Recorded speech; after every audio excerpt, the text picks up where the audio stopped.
Mi boleta está raro. Ya. Listo. ¿Qué tal, Ana Lucía? ¿Cómo estás? Bienvenida al Bien, Rodrigo. podcast. Gracias. Gracias a ti por invitarme. No, gracias a ti por tu tiempo. De hecho, te comento que es una de las entrevistas que mucha expectativa me ha generado para hablar sobre tu expertise, sobre el tema de racismo, sobre la cultura afroperuana. Es un tema que creo que cada vez está tomando más relevancia, y no solo relevancia, sino conversación. Antes era un tema relegado, un tema del cual Sí. no se hablaba o no se quería hablar ni siquiera, pero poner las cosas sobre la mesa permite ver qué está bien, qué está mal y dónde tenemos que hacer los cambios. Cuéntanos un poco sobre tus investigaciones, tu trabajo, sobre tu perspectiva. Eso me interesa más, tu perspectiva sobre el racismo de Perú y el tema afroperuano. Mm. Bueno, yo en verdad sobre mi trabajo hago un montón de cosas. Algunas cosas que tienen que ver con lo afroperuano, otras cosas que no tanto. En relación a mi trabajo con los temas afroperuanos, de hecho, yo empecé no como haciendo esto de manera profesional, sino empecé como activista cuando era bien chica, tenía 18, 19 por ahí. Y empecé en el activismo porque tenía como algunas preguntas sobre quién era yo y básicamente en este proceso de encontrarme a mí empecé también a encontrar como mucho conocimiento sobre cosas que no habían llegado a mí anteriormente, ¿no? Entonces empecé en activismo, trabajando en una organización que diseñaba proyectos básicamente para jóvenes o para la niñez y para los jóvenes. Y luego lo que hice fue intentar hacer como un match entre mi trabajo o mi activismo y las cosas que había aprendido, ¿no? Entonces, cuando terminé la universidad, empecé a trabajar mucho en temas de comunicación, pero con un enfoque más de derechos humanos y de política pública. Y así fue que fui encontrando algunas cosas para poder aprender a comunicar o a decir cosas en función a población afroperuana. Empecé a aprender muchísimo sobre ese tema también. Y luego ya cuando me fui a estudiar mis maestrías fue donde me generó mucho interés empezar a crear también y a poder generar conocimiento, porque existía muy poco o existe muy poco todavía escrito en función a lo afroperuano, ¿no? Y así fue como llegué a este momento ahora en el que hago investigación, en el que trabajo como consultora y también participo en algunos espacios para hablar de este tema, como decías, que es como una conversación naciente y para hablar de temas que tienen que ver con discriminación racial en el país. Entonces, como un resumen ejecutivo, eso es básicamente lo que hago. Y me llamó la atención, desde los 18, 19 años ya eres activista. Qué te llamó a ti a dar el paso de hacer activismo por el tema racial afroperuano? Yo creo que cuando estaba en la universidad empecé a tener un montón de preguntas sobre como quién era, qué había pasado. Creo que mi shock más grande fue ir a la universidad y no ver a personas afroperuanas, porque digamos, en mi universo y en mi burbuja asumía que todo el mundo iba a ir a la universidad y que como tenía como círculos muy pequeños, probablemente por eso era la única persona afroperuana, pero luego fui a la universidad y tampoco había gente afroperuana y empecé a hacerme un montón de preguntas, ¿no? ¿Qué estaba pasando? ¿Qué cosas no estaba viendo yo? ¿Qué pasaba con la gente afroperuana, por qué no iban a la universidad, si de repente era un problema solo en mi universidad u otras. Y luego como que también empecé a conectarme un poco con el trabajo de mis padres. Mis papás son artistas, mi mamá era artista también, y siempre estaban como muy vinculados a temas de cultura afroperuana, pero yo nunca había estado tan vinculada porque no le encontraba como mucho gusto, honestamente, a temas como artísticos ni culturales, y no había hecho ese vínculo entre la cultura o el tema identitario y lo que hacían mis papás. No había estado rodeada de mucha gente afroperuana a lo largo de mi vida, pero no había como realmente intentado aprender o involucrarme en el mundo artístico, ¿no? Y yo siempre fui como bien, mucho más como relacionada como al estudio y estas cosas y mucho menos al arte, ¿no? Y luego dije, bueno, voy a ver qué pasa. Empecé como a hacer algunas cosas relacionadas a fotografía, a frecuentar muchos más espacios afroperuanos. Y así fue como llegué a la organización en la que todavía estoy, que se llama Mokungu para el Desarrollo, que en ese tiempo era una organización de jóvenes, ahora es como de adultos maduritos más o menos. Pero fue como bien interesante porque me abrió las puertas a un montón de espacios que yo no conocía, un montón de gente afroperuana que yo no tenía idea que estaba ahí, yo no sabía nada de organizaciones, no sabía que habían, no sabía qué hacían tampoco, pero fue un espacio como de sentirme a gusto, ¿no? De sentirme en un espacio protegida, en un espacio seguro, donde podía hablar, donde podía aprender y donde podía compartir también experiencias que muchas de las personas a mi alrededor no entendían. Entonces, eso me llamó un montón y fue como un proceso de aprendizaje muy rápido y muy bacán que todavía sigo haciendo hasta ahora, ¿no? Y ahí me parece interesante porque uno piensa que el activismo es solo activismo, solo hacer manifestación, no solo como una manifestación pública de marcha, sino como manifestar explícitamente tu postura, pero tú eres académica también. ¿Cómo, y es interesante estas dos posturas, cómo se mezcla lo académico con lo activista? Una persona que ha empezado desde joven con el activismo, pero ha cultivado también la investigación. ¿Cómo se mezclan estos dos mundos? Y a mí cuando me preguntan estas cosas siempre me gusta referirme a algunos compañeros, algunas amigas que hablan de esta idea de el académico activista, ¿no? Y esta idea de hacer investigaciones en temas poco tradicionales, de meter los temas que a nosotras nos interesan, de hacer que estos temas sean parte también de discusiones académicas, que de alguna manera también es parte de hacer activismo, ¿no? Para mí, o sea, el activismo, mi activismo ahora está menos relacionado a la calle, obviamente, por cuestiones coyunturales, pero sí está muy relacionado a escribir sobre cosas de las que nadie escribe, ¿no? Y que estos temas realmente pasen en un plano académico que normalmente no los ve. Entonces, sabemos muchas personas haciendo este tipo de cosas, muchas personas que venimos del activismo, que luego encontramos también un espacio en la academia, o más bien nos hacemos un espacio en la academia, porque entramos así como que abriendo espacios, y que empezamos a trabajar estos temas para que sean temas de los que se discutan en espacios donde tradicionalmente no estamos, ¿no? La academia es un espacio muy blanco, con muy pocas personas racializadas, indígenas, afrodescendientes, y es súper importante también tener este tipo de voces hablando sobre cosas incómodas que muchas personas no quieren escuchar, ¿no? Ujú.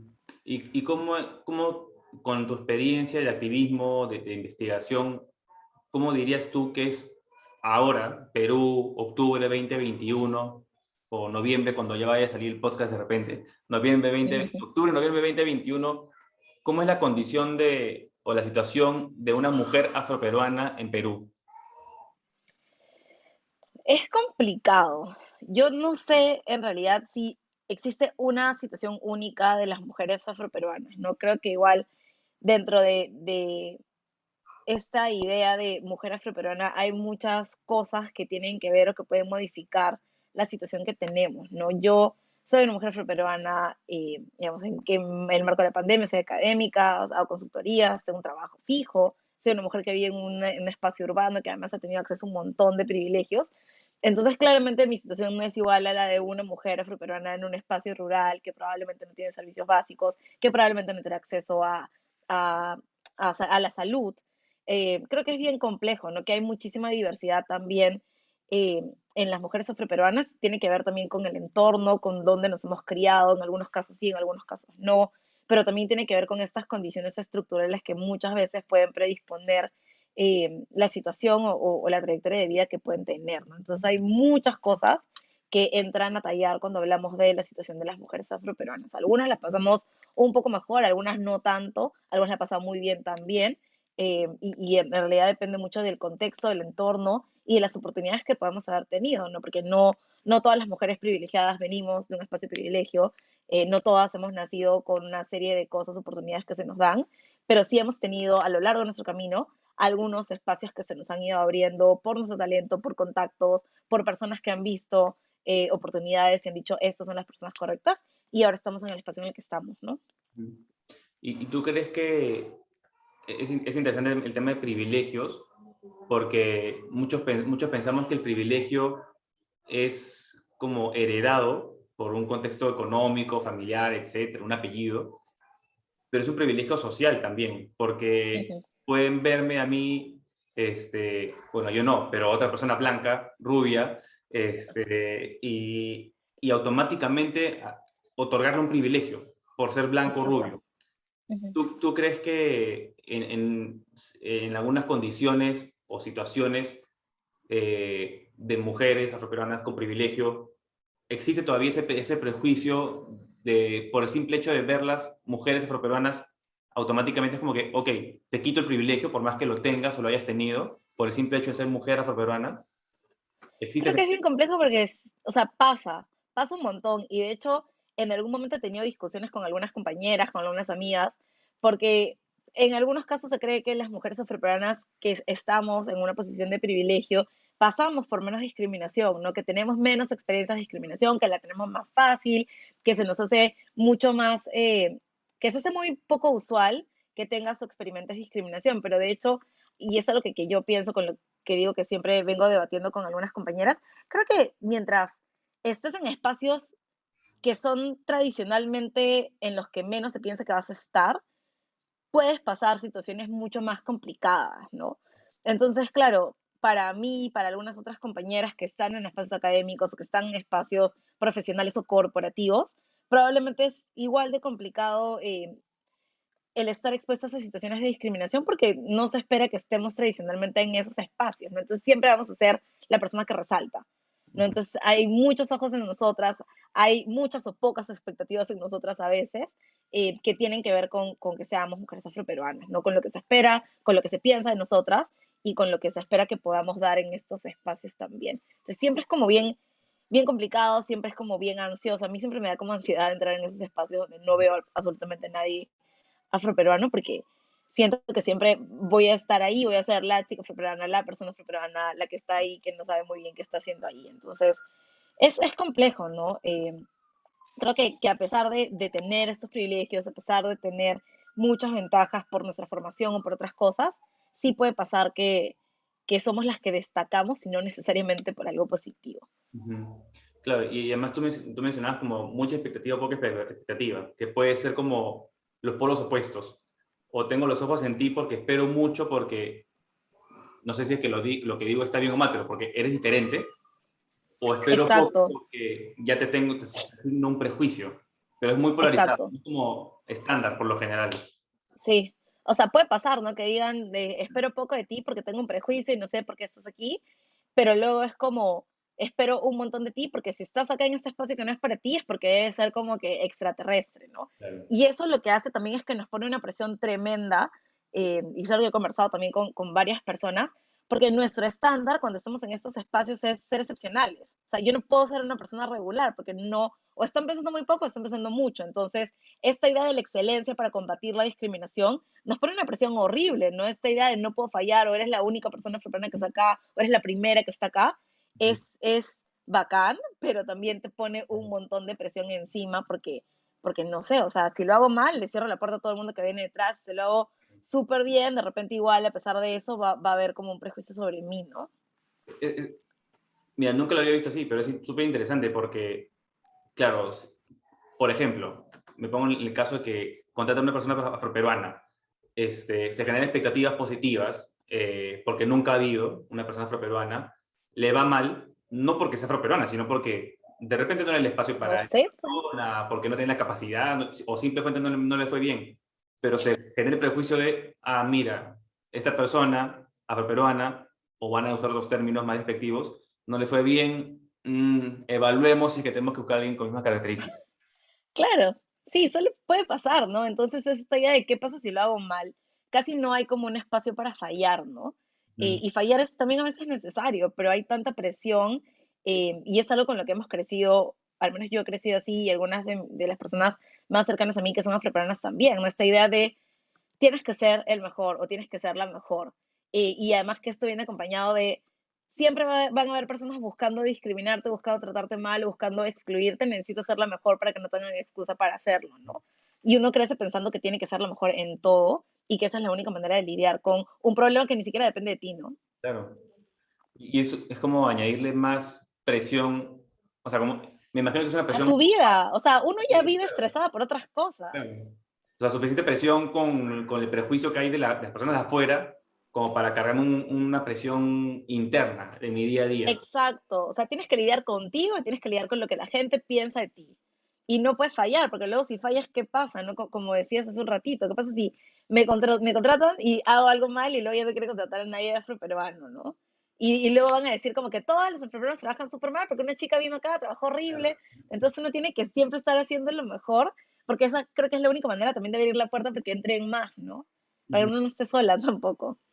Y ahora, ¿y cuál crees tú que es la razón por la que no hay más personas afroperuanas en espacios comunes, por así decirlo?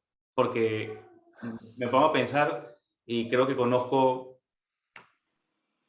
Mira, y iba a decir números, pero son de una sola familia. Eh, y nadie más, y para de contar. Pero no quiere Y el decir, hecho que lo puedas contar es un problema, ¿no? claro. Y Eso es ¿por un qué crees? problema, pero te das cuenta que no son, o sea, no hay una real inclusión. O sea, que uno puede identificar, que a mí me pasa, ¿no? O sea, dime, no sé, abogados afroperuanos, y yo te digo, ya, estos 5, eso es Ujú. un problema enorme, ¿no? Creo que responde a temas estructurales que tienen que ver con el acceso a educación. Hay muchos problemas todavía con el acceso a educación. Cuando yo salí de la universidad, el, el porcentaje, la proporción de egresados o personas que acababan la universidad era 1 en 100. Ahora creo que son como 12 en 100.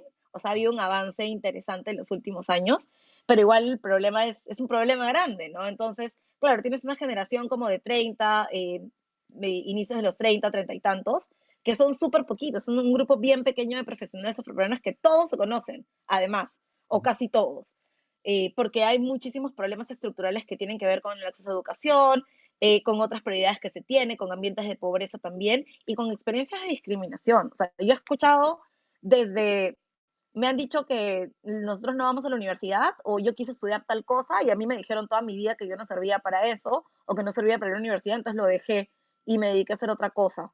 Entonces, hay muchas cosas también sobre si toda mi vida me ha pasado eso, si he estado sujeta a temas de discriminación, sobre todo en espacios escolares, porque también hay mucho prejuicio sobre cuál es la capacidad intelectual de las personas afroperuanas, es muy poco probable que una persona en realidad vaya a un espacio más retador, mucho más exigente, porque probablemente también va a ser sujeto a discriminación, ¿no?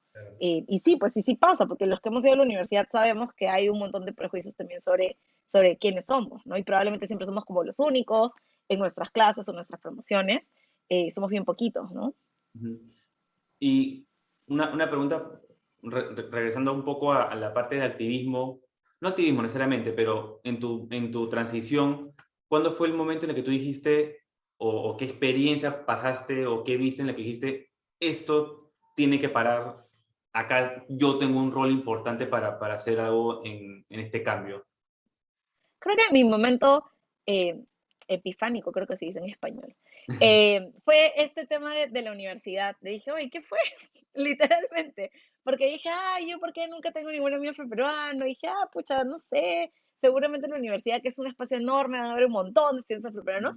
Y luego entré a la universidad y era como que, ¿qué fue? ¿Dónde están los demás? Y luego dije, no, o sea, que algo tiene que estar pasando, ¿no? Porque no es como que, ya, o sea, uno no se puede pasar, no sé, 18, 19 años de su vida, siendo la única en todos los espacios, ¿no? Y ahí fue donde dije, necesito saber en verdad qué pasa, qué está pasando, cuáles son sus problemas estructurales, y también necesitaba también entender cómo el racismo me había impactado, porque siempre había estado en esta idea de, sí, me ha pasado esto, pero en realidad no es tan grave, en realidad no me importa mucho, pero luego también fue como que, oye, probablemente esto sí es más grave de lo que pienso. Y yo he tenido un montón de suerte, porque sí he tenido un montón de suerte, pero hay gente que no, pues. Y hay gente a la que el racismo realmente le ha afectado su trayectoria de vida y lo ha estancado en espacios, ¿no? Eh, sí, y es complicado. Entonces sí creo que fue eso lo que me llevó como a decir, ok, ya, algo tengo que hacer. O sea, tampoco es que tenga como todas las posibilidades ni todos los recursos, pero algo tengo que hacer, ¿no? Y en Macungu antes, ahora no, porque sí tenemos como muchos problemas de presupuesto que tienen que ver con cómo se manejan las organizaciones sin fines de lucro en general, pero cuando yo entré a Macungo, Macungo tenía varias cosas que hacía, porque hacíamos, y una de esas cosas era un programa de becas, de carreras técnicas para jóvenes afroperuanos. Y Súper. eso fue como, ok, si nosotros, porque además éramos un grupo, bueno, yo entré a la organización, éramos un grupo de no sé, 20, 30 profesionales afroperuanos que probablemente éramos como un nichito chiquito en un bolsón enorme de personas que no tenían acceso a educación superior. Entonces, cuando entré, dije, no, pues, o sea, algo tenemos que hacer. Yo ya voy a terminar la universidad, mis amigos van a terminar la universidad, algunos son profesionales. ¿Cómo hacemos para que más afroperuanos vayan a la universidad o tengan al menos carreras técnicas que les permitan llegar o acceder a educación superior, educación universitaria más adelante, ¿no? Entonces ahí dije, o sea, probablemente sí algo puedo hacer, probablemente no sea mucho, sean uno, sea dos al año, pero probablemente puede impactar positivamente en sus comunidades, ¿no? Entonces eso es algo que creo que todavía es un pendiente para nosotros, creo que nos gustaría retomar nuestro programa de becas porque sí era como, era algo bien significativo, ¿no? Esto de darle la mano a un compañero o a una compañera para que pueda realmente desarrollarse, porque a veces los problemas no son por incapacidad, sino por falta de oportunidades, ¿no? Eso te iba a comentar, porque creo que hay un prejuicio también incluso con los programas de becas, porque se piensa que es como regalar la escolaridad y el prejuicio es debe ganársela. pero esa oportunidad que tú comentas es un contexto familiar, económico, del cual nunca, uno no es necesariamente culpable, pero que te resta Exacto, oportunidades. Y dar una beca es como equiparar la línea de partida para que puedan estar exacto. parejo con otras personas. Sí, de hecho sí, a mí siempre me pareció necesario, ¿no?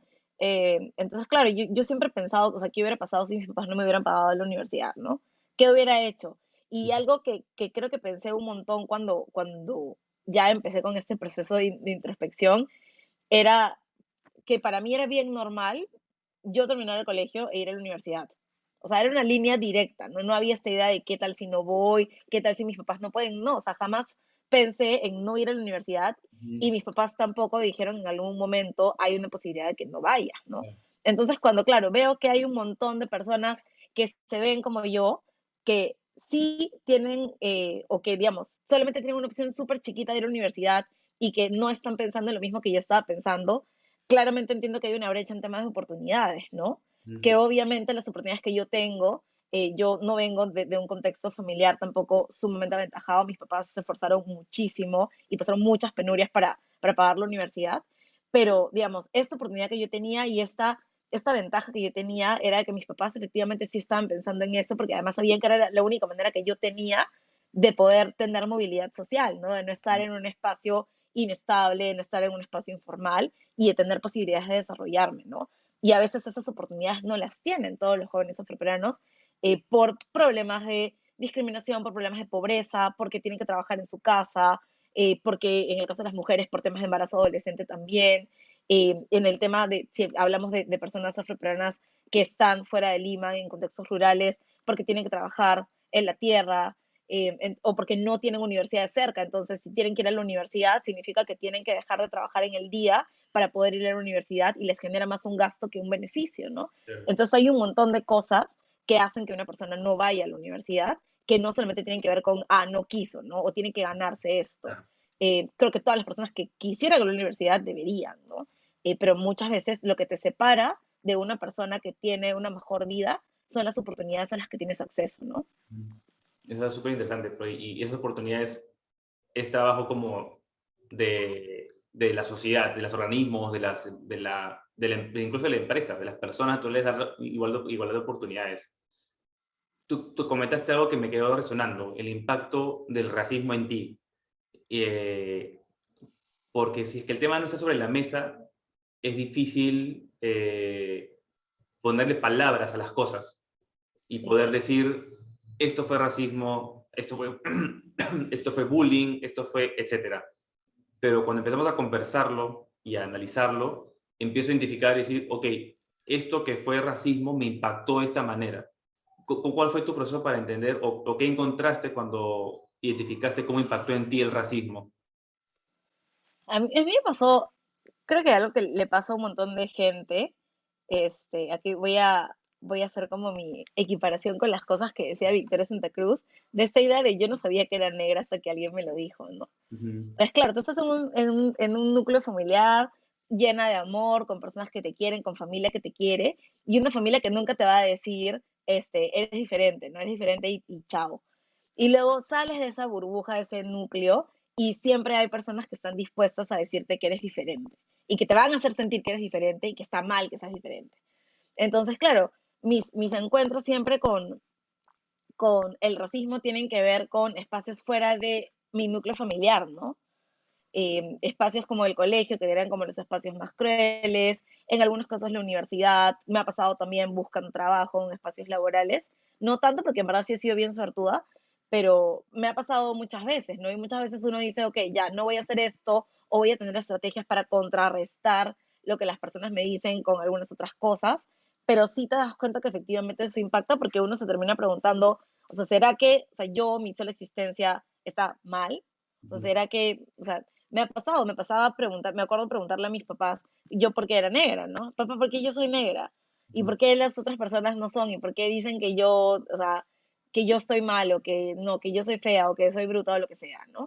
Entonces uno termina preguntándose esta idea de, o sea, soy diferente y está mal que sea diferente, y luego terminas creyendo que está mal, ¿no? Entonces luego pasas por todo ese proceso de voy a ver cuál es la mejor manera de no ser tan diferente e intentas asimilarte, ¿no? A Ujú. mí me pasó un montón, que le pasa a un montón de mujeres negras, eh, esta idea de vamos a asimilarnos a través del pelo, ¿no? Entonces, claro, durante varios años de mi adolescencia, juventud, tuve el pelo lacio. Y eso me ayudaba también porque, obviamente, al ser una mujer negra de piel un poco más clara, tener el pelo lacio significaba como entrar un poco más en este espacio de Claro. aceptación, ¿no? Y de negación también de lo que era, ¿no? Es como que no, ya voy a hacer, pero no tanto, ¿no? Entonces voy a intentar como suavizar mi negritud para entrar en estos espacios y ser un poco más aceptada. Y eso es una cuestión compleja porque no te deja ser tú misma, ¿no? No puedes ser quien tú quieres ser de manera genuina porque siempre vas a estar intentando entrar en estos moldes que te pone la sociedad, ¿no? Ujú. Y justo antes de empezar la grabación te hablaba sobre el pelo. O sea, ¿qué significa para el pelo afroperuano? Que es muy característico, bueno, afroperuano no, afro, no sé cómo puede ser el término, Sí. pero ¿cómo es la vivencia como de no solo de aceptación, sino como de orgullo también por esa característica? Para mí, o sea, mi pelo es como algo que en realidad aprecio un montón porque creo que fue el inicio de mi proceso de encontrarme conmigo misma, ¿no? Porque claro, era como que, claro, yo empecé en el activismo, cuando yo empecé en el activismo tenía el pelo laseado. Ujú. Entonces era como que, ah, bueno, sí, no sé qué. Y recuerdo súper claro en algún momento de mis primeras actividades o participaciones con Macungu, haber ido a un recital de poesía eh, y haber escuchado justo Mi Gritaron Negra. Y cuando Victoria habla de que se le hace el cabello y luego habla que ya no se quiere hacer el cabello, una de mis amigas voltea y me dice, aquí ya no nos le hacemos el cabello, no les diga. Y yo estaba como, o sea, al principio fue como, pero luego fue como que, o sea, tiene mucho sentido, porque yo en teoría estoy en un proceso de voy a reconocerme, voy a decir que es muy bonito ser afroperuano y que hay que ser orgulloso y hay que revalorar, y al mismo tiempo voy a negar una parte de quién soy a través del laseado.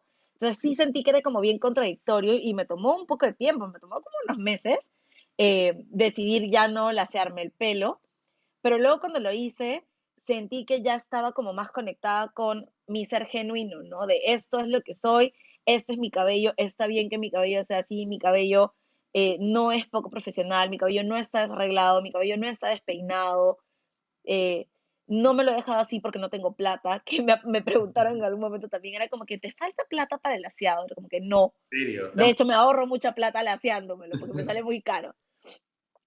Perdón, no laseándomelo. Ujú. Pero sí, o sea, pasa, ¿no? Que dices, listo, este es mi pelo, pero luego tienes que nuevamente lidiar con todas esas cosas que son distintas de las que lidias cuando eres niña, ¿no? Cuando eres niña te molestan en el colegio, había pasado de todo, me colgaban, o sea, me ponían cosas en el pelo, me las enganchaban ahí, pero no era una cosa, digamos, era una burla, era una cosa, pero uno podía decir, no sé, me hago un peinado y no pasa nada, me hago una cosa y no pasa nada, ¿no? Pero luego ya de adulta tener todas estas opiniones contradictorias sobre tu pelo y entrar al mercado profesional con el pelo rizado es una cosa bien complicada, ¿no? Yo no le he pasado tan mal, porque como digo, siempre he trabajado en temas de derechos humanos, entonces obviamente era como un poco contradictorio que me dijeran cosas por el pelo, Claro. pero me pasó cuando recién estaba entrando como al mundo corporativo, comunicacional, ¿no? Que era como, y tu pelo, y no sé qué, y no sé cuánto, y es bien complicado, ¿no? Yo lo he tenido fácil, pero sé que hay muchas mujeres que terminan cediendo ante la presión, terminan haciéndose el pelo, y no pueden llevar trenzas, no pueden llevar dreadlocks, no pueden llevar rulos, porque les solicitan o les piden de manera explícita que tengan el cabello laseado para poder entrar a trabajos o para poder seguir trabajando, ¿no? Entonces es bien complicado. Acá en Lima en los últimos años. Sí, pasa, ¿no? Pasa un montón, o sea, le ha pasado a un montón de gente. Y al final, como te decía, hay muchas mujeres que terminan, obviamente, en esta encrucijada de o trabajo o me empodero, Claro. trabajo, ¿no? Trabajo, me lazo el pelo, me quito las trenzas, porque claro, esta idea de los looks no profesionales también tiene que ver con el racismo, ¿no? Entonces uno googlea cabello profesional y encuentras puro cabello lacio, y luego Claro. buscas cabello no profesional y encuentras un afro, encuentras Sí, rulos, encuentras trenzas, que son estilos no profesionales, ¿no? Porque no se ven ordenados, no se ven presentables. claro. Y en realidad no tiene nada de malo si es que alguien se quiere lasear el pelo, pero No creo tiene nada de malo, pero por las razones correctas, porque te gusta, exacto. porque te sientes más cómoda. pero no necesariamente porque te obligan para poder trabajar, ¿no? Claro, que no es obligación y sobre todo, y puede ser más sutil, que sea este prejuicio ya incorporado en las personas, decir, tengo que hacer un cambio para ser aceptado.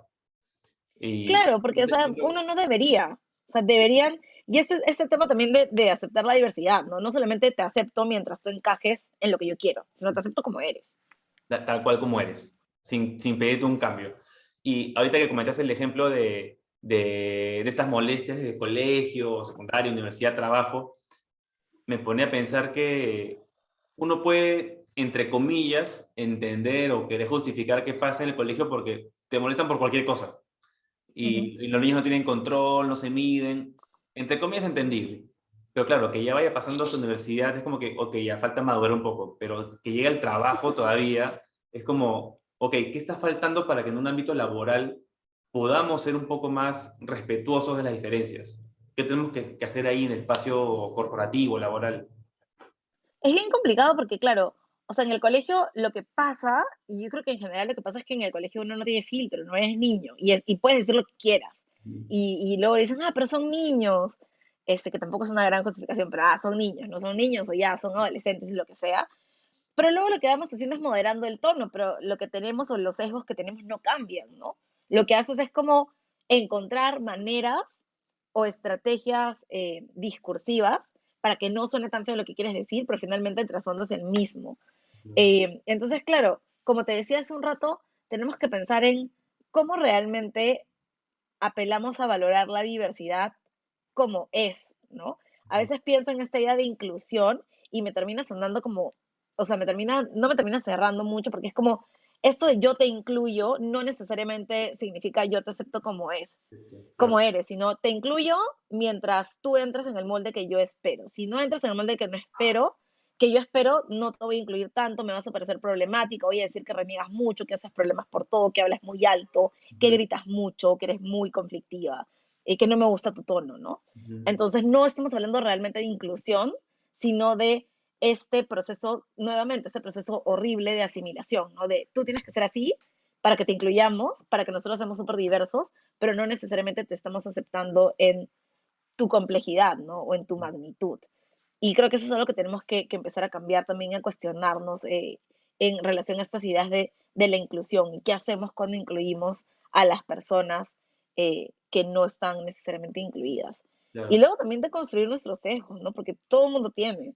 Y Ujú, no está mal tenerlos, pero sí darte cuenta que los tienes y que tienes que trabajar en ellos. ujú. Hablemos un poco sobre los sesgos. Yo creo que yo he recibido una capacitación sobre diversidad, inclusión, sobre sesgos. Entiendo el tema. De hecho, para mí también, y por eso me es familiar el tema de construir, para construir también. Pero hablemos un poco sobre los sesgos, para los que nos van a escuchar o ver. O sea, ¿qué es un sesgo y cómo yo reconozco que tengo un sesgo? Porque cuando hablamos sobre la persona que está en un trabajo, claro, de niño lo acepto porque es sin filtro, pero si es que no activo algo, el subconsciente o lo que está detrás de eso me acompaña desde niño hasta adulto. Y el prejuicio que tengo en el trabajo es lo que he cultivado desde niño. ¿Cómo empiezo a trabajar los sesgos y a deconstruirlos? Es muy complicado porque a veces están ahí y son como tan normales que nos parece inclusive que tienen justificación. Entonces puede pasar que tengamos un estereotipo en mente y digamos, no sé, pues Ana Lucía es mujer afroperuana, seguramente baila excelente o juega muy bien al deporte, ¿no? Cuando te dicen, no, eso es un sesgo, es un estereotipo, dicen, no, pero es que todas las mujeres afroperuanas juegan bien, o sea, es una cosa natural, esto no es problemático. ¿Por qué? Porque es súper normalizado, entonces no pensamos realmente que eso puede tener una construcción o un origen racista, ¿no? Es un proceso bien difícil, creo que muchas veces hace falta voluntad propia para decir, oye, de repente esto no está tan bien, o hace falta que alguien te haga darte cuenta de que lo tienes, ¿no? Que es lo que normalmente pasa, que es como que alguien dice algo y luego tú dices, oye, no, esto es problemático, o esto está mal, o esto no está bien. Eh, pero si no pasa eso, uno no se da cuenta. Mariela, ya saliste igual. Esto no lo voy a cortar por si acaso, va a salir tal cual. Y le damos sus créditos porque Ah. ha aparecido gateando para no interrumpir.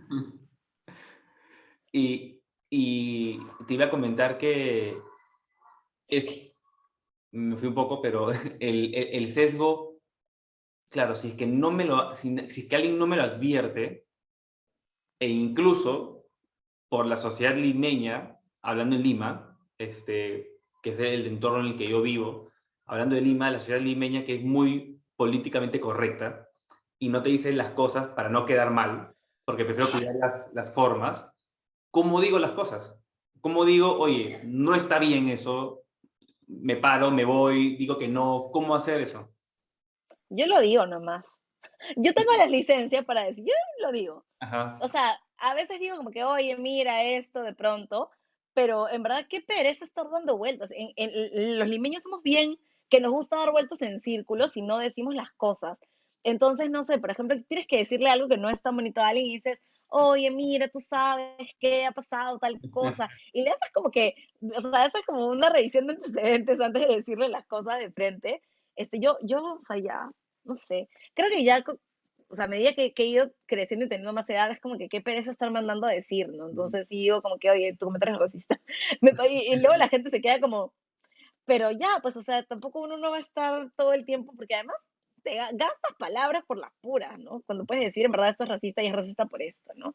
Ujú. Eh, a veces es complicado y a la gente no le gusta escucharlo, porque creo que también se ha creado este mito de, si eres racista es como que te vas a ir al infierno directamente, eh, en vez de darnos cuenta que efectivamente es bien natural, ¿no? Cualquier persona en algún momento puede tener un sesgo, porque hemos crecido en esta sociedad y nos han hecho creer que está bien y que es justificado y que tiene como, no sé, pues, razones científicas, hasta científicas creo. Entonces, puede pasar. El problema es que a la gente no le gusta escucharlo. Entonces, cuando uno le dice a alguien que es racista, parece que le hubieras dicho la peor cosa del mundo. Ujú. No, y además es muy difícil, y lo he escuchado y lo he vivido, porque no en primera persona, pero sí como hablando sobre el tema con alguien, que la primera reacción natural de mucha gente es decir, no, yo no soy racista.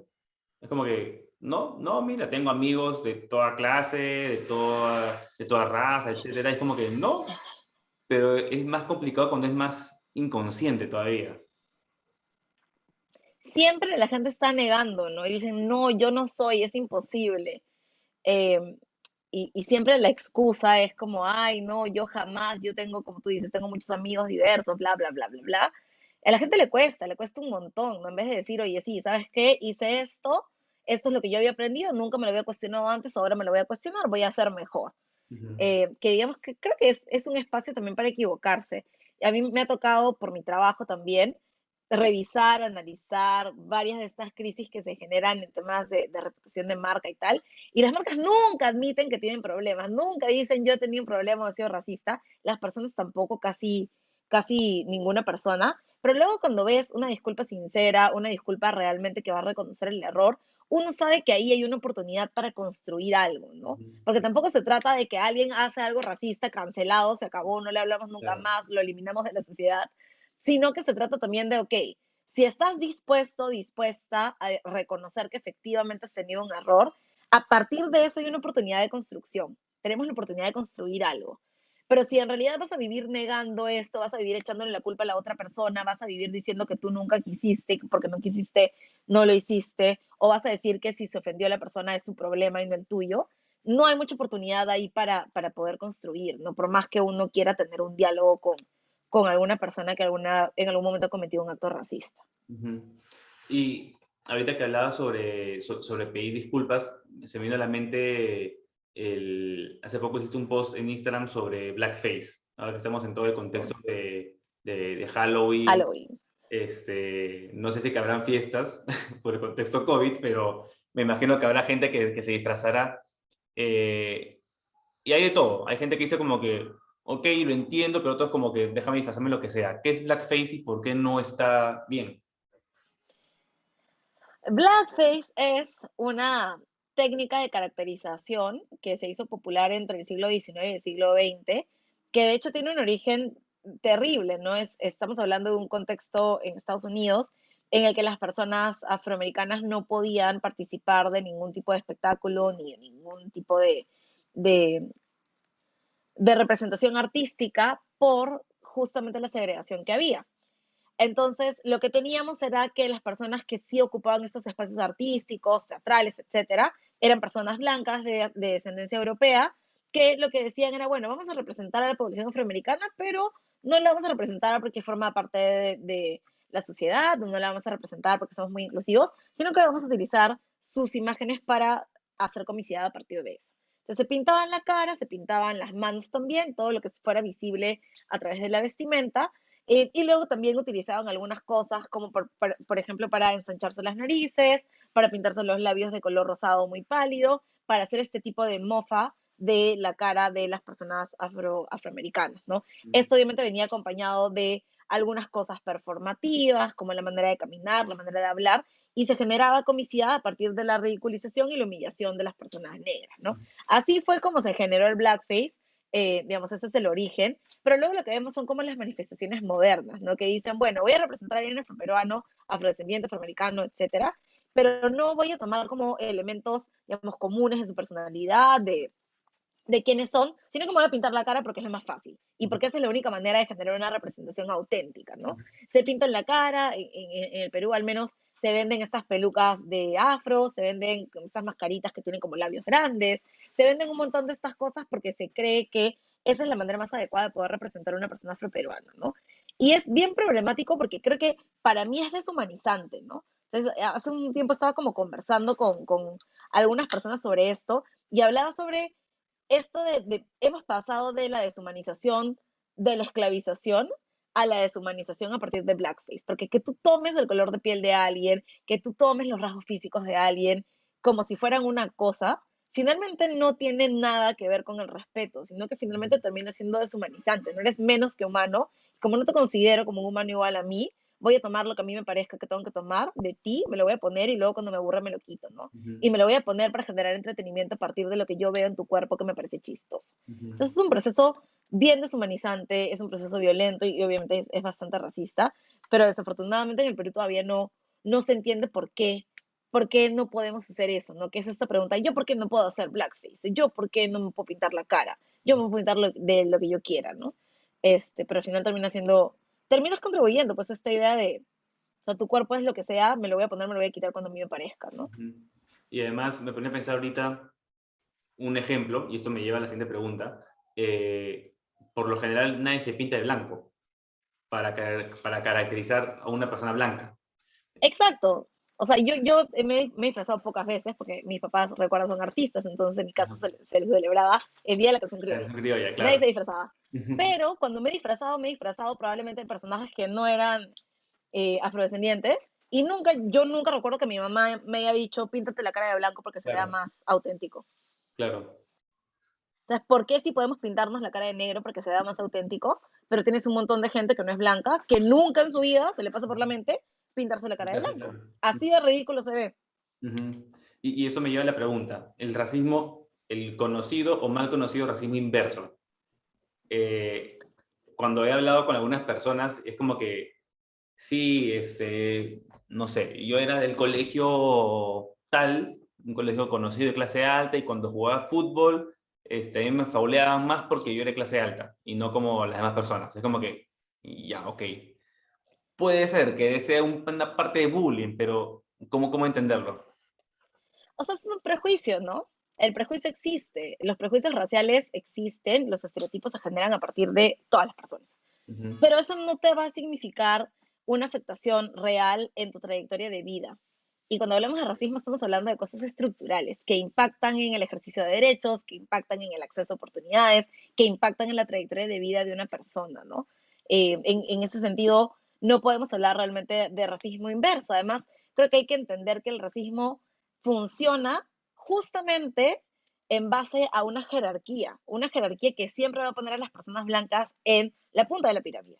Entonces, es virtualmente imposible revertir 400, 500 años de ejercicio de un poder unidireccional con una acción. No vas a revertir todo un sistema, no vas a revertir las lógicas de dominación, no vas a revertir el ejercicio del poder porque te han fabuleado en tu Ujú, partido, porque claro. eres una persona blanca, ¿no? Ujú. Entonces, claro, podemos hablar de prejuicios, podemos hablar de estereotipos que pueden existir, pero no podemos hablar realmente de racismo inverso, ¿no? Eso Ujú. es como, es un mito, realmente, es un mito y no es real, ¿no?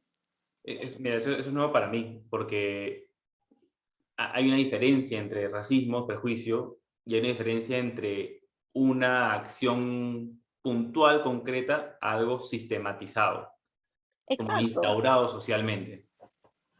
Exacto, porque además, o sea, recuerda que este tema tiene que ver con la negación de derechos, ¿no? Entonces, no sé, pues me han dicho en algún momento también, ay, han sido o han tenido un acto de racismo inverso conmigo porque un día tomé un taxi y como era blanca me cobraron 5 soles más. Entonces Ujú, dices, bueno, ya, claramente el taxista se aprovechó de ti porque asumió ujú, que porque eras una mujer blanca, lo que sea, tenías más dinero. Eso es un prejuicio, ¿ok? Y obviamente es como un estereotipo porque asumen que tienes dinero, luego pasa la acción, que es el prejuicio, la interacción con la persona, pero, a ver, dime realmente si que te hayan cobrado 5 soles más en tu vida, en un taxi, te ha quitado todos los privilegios con los que ya naciste, ¿no? Y los que tienes por ser una mujer blanca. ujú. Probablemente no, ¿no? Claramente no, no pasa. Entonces sí, hay que ver un poco más lo sistémico. Y creo que ese es el problema porque tampoco entendemos muy bien a veces qué cosa es racismo y qué no. Entonces a veces le llamamos racismo a todo, a veces confundimos discriminación con racismo también, y no es lo mismo, ¿no? Ana Lucía, hace poco pusiste un post en Instagram sobre los red flags, las banderas rojas que debemos tener Oye, alerta, está, pero está en fuego ese on post. fire. Para ti, creo que, si no me equivoco, pusiste 10 o más o menos red flags sobre el racismo contra la comunidad afroperuana o racismo en general. Para ti, ¿cuáles son las tres las banderas rojas más grandes de todas? El primero, la del racismo inverso, es como mi bandera roja así más grande. Luego este tema de estás exagerando o tienes un complejo, que me parece como, siempre es como que lo que siempre escucho. ¿Qué otra cosa me pasa? Y luego esto que aparentemente es como inocente. Yo nunca me fijo en el color de piel de las personas. Ujú. Que probablemente es como que suena bien bonito, bien paz y amor, pero a veces es complejo, ¿no? Y la del mestizaje también, que digamos es un tema en sí mismo de discusión. Claro, sobre el color de la piel, puede ser cierto y romántico y bonito que no me fijo en el color de la piel, pero si es que invisibilizas, también invisibilizas todo lo que está detrás, que es que sí existe un racismo Exacto, sistematizado. exacto, eso es cierto. A veces sí, pues me ha pasado que mis amigos no se han dado cuenta o que algunas personas no se han dado cuenta. De hecho, tengo una muy buena amiga que después de que ya empecé como a hablar un poco más de temas de racismo y a participar en varios espacios y tal, me mandó un audio un día diciéndome, yo nunca me había dado cuenta que eres súper peruana. Y yo estaba como, o sea, yo te quiero, pero es en serio, o sea, nunca te había dado cuenta que yo era una mujer negra, que me habían pasado todas estas cosas. Porque claro, también es como siento que a veces es esta idea es como bien para evitar, ¿no? Entonces evito hablar de esto porque como yo no me fijo en eso, voy a estar como, estoy fuera del tema o estoy como en otro espacio diferente y no me tengo que involucrar. Y es un lugar bien cómodo también, ¿no? De decir, yo no me fijo en los colores y como yo no me fijo en los colores, lo que pasa con las personas es el problema de los demás y no el mío, ¿no? Ujú. Eh, pero sí pasa un montón. A veces anda como bien romántico, bien bonito, pero al final es como, o sea, necesitamos que veas también, ¿no? Si Ujú. no es, o sea, si tienes una actitud pasiva, no sé qué tanto estás contribuyendo a solucionar el problema. Claro, claro. Ahí, Mariana, está rico el pan con mantequilla. Mi marido está comiendo chips. Ah, ahí lo voy a poner zoom para que se vea mejor después. La Eh, participación estelar de Mariela sí. en Ahí esta está. suma nuestra. Ahí está, listo. Le pones ahí Mariela. Ah, Mariela, yo dije Mariana. Te iba a preguntar, esa es una de las cosas que escucho bastante. A mí, por ejemplo, en mi casa me dicen negro. Yo no soy afroperuano, efectivamente, pero soy el más negro de la casa. Pero Pasa. usar negro, afroperuano, está bien, está mal. ¿Cómo entenderlo? Si es que mi familia me diga negro a mí está mal porque afecta lo que significa ser afroperuano en el país, cuál es el término correcto, cómo utilizarlo. Es bien complejo porque en realidad sí, y creo que esa pregunta ya me la han hecho algunos amigos que no son afroperuanos y es como que me dicen negro, pero O sea, es que me dicen negro, pero soy más oscuro. Y en Perú estamos bien acostumbrados a decirle negro a la persona más oscura del grupo, siempre, ¿no? Entonces, a soprano no, siempre te dicen negro. Claro. Es como que algo que, pues, no sé por qué pasa, pero a veces es como medio problemático. Ujú. Sobre el tema del negro y afroperuano, en realidad depende, ¿ya? Hay algunas personas que sí te van a decir, yo me identifico como afroperuano, porque el afroperuano también supone un proceso de reconocimiento identitario, es una construcción política también Ujú. anunciarse como afroperuano. Y luego te van a decir algunas personas que no les gusta que les digan afroperuanos o que les digan negros, ¿no? O que les gusta que les digan negros solamente las personas con las que tienen más confianza, ¿no? Entonces, claro, si viene alguien que yo no conozco y me dice negra, lo más probable es que no me guste, Ajá. ¿no? Pero si viene, no sé, mi papá me dice negra, me dice negrita, mi familia me dice negrita, y es mi familia, no me ha dicho negrita toda mi vida, mis 30 años. Yo no les voy a decir, oye, dígame peruanita, Claro. porque, no sé, es un proceso político de Claro. enunciación, ¿no? Porque además es un contexto de mucha confianza, de una relación íntima, familiar, en la que te están diciendo eso, ¿no? Pero en realidad depende de cómo cada persona se sienta más cómoda. Hay personas que sí les gusta que les digan negro, hay personas que no, hay personas que siempre, siempre mi sugerencia va a ser como preguntar, ¿no? Y hasta que no sepas, o sea, llámalo por su nombre, ¿no? Ujú. Esa es como mi primera respuesta. ¿Cómo le dice a una persona afroperuana? Su nombre, pues tiene un Claro. nombre, ¿no? Su mamá no se pasó, su mamá, su papá no se pasaron 9 meses eligiendo un nombre porque todavía se leía negro. Claro. Entonces, llámalo por su nombre y si tienes una relación íntima de confianza con esa persona, pues luego puedes ver cómo es que esa persona se siente más cómoda. Claro. Y ahorita dijiste un término que me llamó la atención, el reconocimiento identitario, Sí, porque, corrígeme si me equivoco y si lo entendí bien, o sea, finalmente si es que se pide o se habla por ejemplo, el término afroperuano, no es simplemente por dejar o evitar de decir negro u otros términos, cholo, ujú. serrano, etcétera, sino es para reconocer lo que realmente significa la cultura o la descendencia de esa persona. Es como volver a las raíces del término adecuado y de empezar a usarlo, decir, encontrar o maravillarnos con lo que realmente significa. Exacto, y es algo bien importante sobre lo que se discute sobre este término. Digamos, yo entré en el movimiento afroperuano cuando en el 2000, como 2010 por ahí.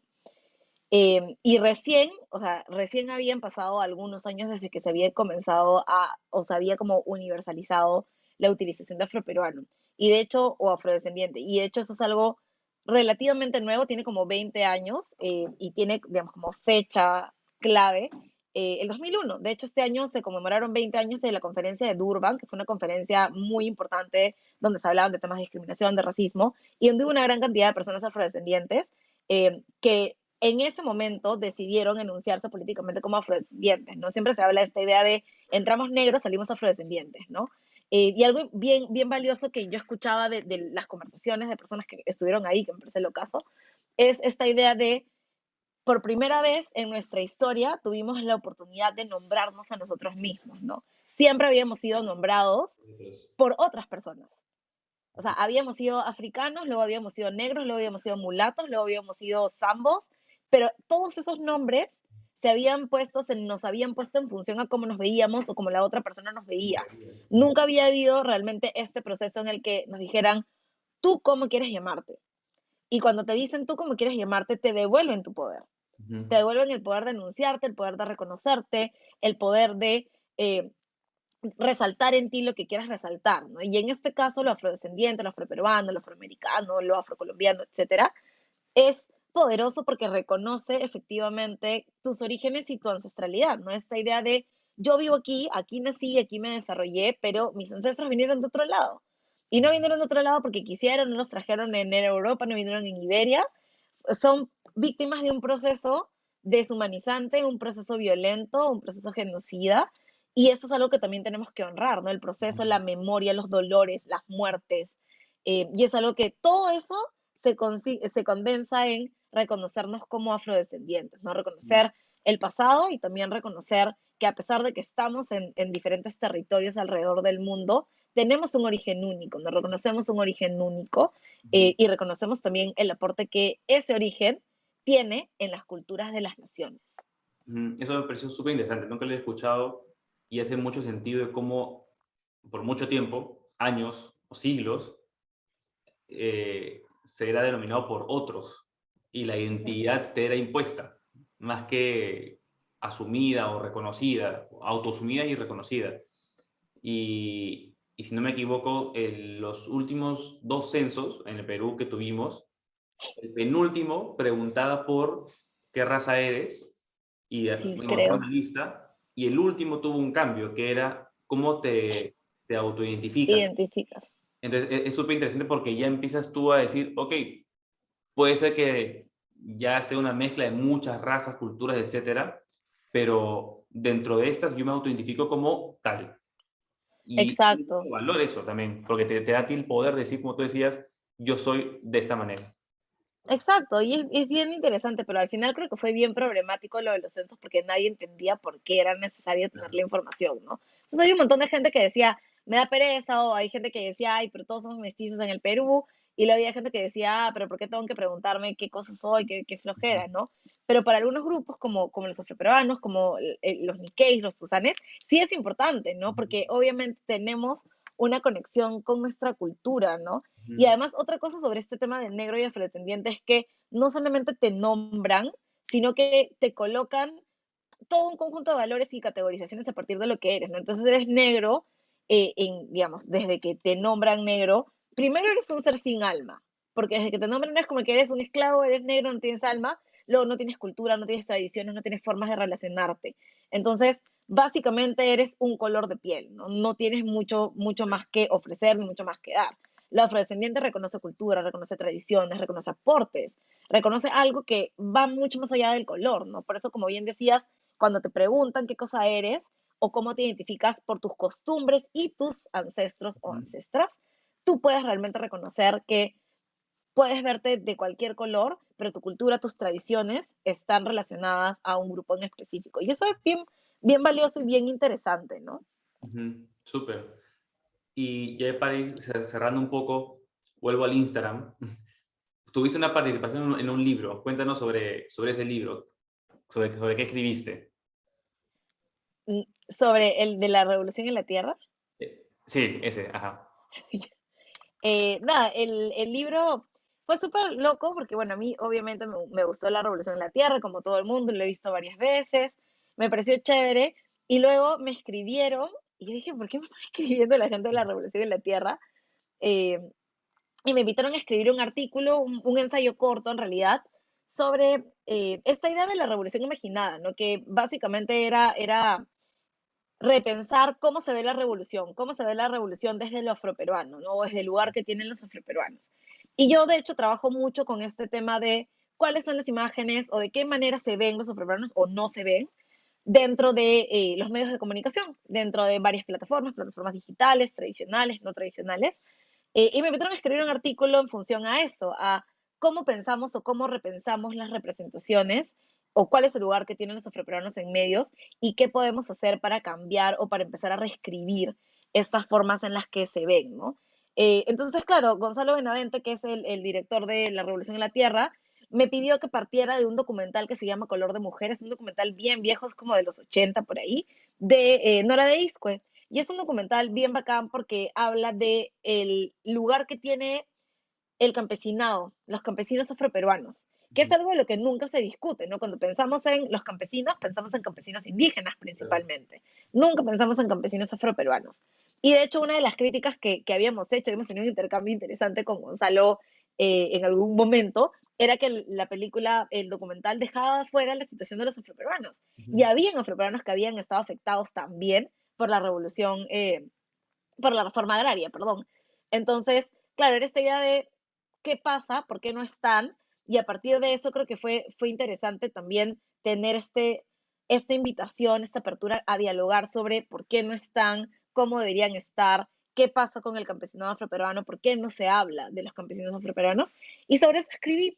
Fue bien interesante ver este documental, que es de la mitad de los 80 por ahí, y darte cuenta que lo que se ve en la mitad de los 80 no es diferente a lo que se ve ahora, ¿no? ujú, Era un documental que estaba grabado en el Guayabo, que es un centro poblado en el Carmen, en Ica. ujú. Y si tú vas al Guayabo ahorita, probablemente encuentres lo mismo. Y han pasado veintitantos años. Claro. más de veintitantos años, ¿no? Entonces, el nivel de abandono, de falta de oportunidades, de falta de acceso a servicios de la población afroperuana rural es bien dramático, ¿no? Ujú, Y sin embargo, cuando se habla del campesinado, cuando se habla de la población afroperuana desaparece. ujú. Entonces, a mí siempre me gusta jugar con esta idea de aparición y desaparición cuando hablo de las representaciones, porque creo que es como la mejor manera de poder describirlo, ¿no? Aparecen cuando funcionan, cuando somos funcionales para mostrar la música y la comida y los deportes, pero en otros aspectos, en cuanto a problemáticas, muchas veces desaparecemos, ¿no? Nos diluimos un poco, y de eso va mi ensayo. Es un ensayo corto, pero creo que quedó bien. En realidad, yo cuando escribo, escribo, lo mando, ya no los leo, entonces espero que les guste, pero sí, escribí sobre eso. Súper, buenísimo. Tarea para mí leerlo, de todas maneras. Y para cerrar, hablando de documentales, top 2 documentales que nos recomiendas y top 2 libros que nos recomendarías. Documentales, Enmienda 13, lo he visto como 6 veces hasta ahora y cada vez que lo veo me parece espectacular. Ese documental me gusta un montón. Otro documental que me guste. mm, Creo que ese es como mi documental Principal. preferido. Y luego hay uno que se llama No soy tu negro, que creo que no está en Netflix, pero es muy bueno. Que habla del trabajo de James Baldwin, que era un académico afroamericano súper, súper prolífico. Normalmente hay muy poca producción de documentales a nivel latinoamericano sobre población afrodescendiente. Hay una serie documental que se llama Black in Latin America, que de hecho le hizo la BBC con un profesor de Harvard que se llama Henry Louis Gates, que también es súper bueno y tiene como temas de población afrodescendiente en Latinoamérica en varios espacios, y una parte es de Perú, creo que es el episodio 4, que es México y Perú, que comparten episodio, y el episodio se llama La abuela negra en el closet. Es muy bueno, es bacán. Libros, bueno, acá tengo mi pila de libros que estoy leyendo ahorita. Me gusta para hablar de población afroperuana este libro que está acá, lo voy a mostrar, porque están aquí mis bebecitos. Esto se llama La presencia afrodescendiente en el Perú. Ujú, Lo editó el Ministerio de Cultura, de hecho lo editaron cuando yo estaba en el equipo, así que lo pude leer antes que todo el mundo. ujú, Pero está disponible también para libre descarga en el ujú. Centro de Recursos del Ministerio. Es un libro bacán porque habla un poco de cuál es la presencia afrodescendiente en el Perú, no solamente hablando del periodo de la esclavitud, que eso es lo que siempre pasa, ¿no? Hablamos de afroperuanos y decimos esclavitud, libertad, música, danza, comida, y no Ujú. hay más, ¿no? Pero este libro es muy bueno porque documenta un poco cuál era la vida de las personas afroperuanas, dónde estaban, cuáles eran sus oficios principales, habla de algunas figuras también importantes en la independencia y luego de la independencia. Entonces a mí me gusta mucho este libro, es un libro chiquito, no es muy largo, pero es muy bueno y está todo marcado porque lo he leído varias veces. Y luego estoy leyendo este, que todavía no lo he acabado, pero me gusta, aunque no es de Perú. Se llama ¿Por qué no hablo con blancos sobre racismo? Es muy bueno. El título Bien es un poco irónico. extraño, es irónico, pero es bueno. Y es de una escritora británica que habla un poco sobre cuál es el contexto. Se parece mucho a esto porque tiene varias cosas de historia. Ujú. Habla de cuál es el contexto de la población afroinglesa, por qué los invisibilizan y cuáles son estas manifestaciones contemporáneas de racismo. Entonces es muy bacán. Yo todavía no lo he acabado porque sí me he tomado el tiempo como para hacer notas de algunas partes, pero me gusta bastante y ya lo están vendiendo acá también, así que Buenísimo. Genial. Ana Lucía, se nos pasó la hora volando, al menos para qué mí. loco. Sí, Sí, ha estado súper buena la conversación. Te agradezco un montón por tu tiempo. No sé si tienes algún mensaje final o ya para ir cerrando. no, nada, me he divertido un montón. Creo que a pesar de que a veces hablo de estos temas repetidamente, creo que nunca se agotan los puntos porque es una conversación naciente, ¿no? Entonces siempre hay un montón de cosas de las que hablar, pero me lo he pasado súper bien. Buenísimo. Listo. Ana Lucía, nuevamente gracias por tu tiempo. Como tú decías, el tema es inagotable. Por ahí que nos volvemos a encontrar en otro capítulo para ahondar un poquito más. Sí, dale, gracias a ti por la invitación. Buenísimo. Chao, Ana Lucía. Gracias. Chao.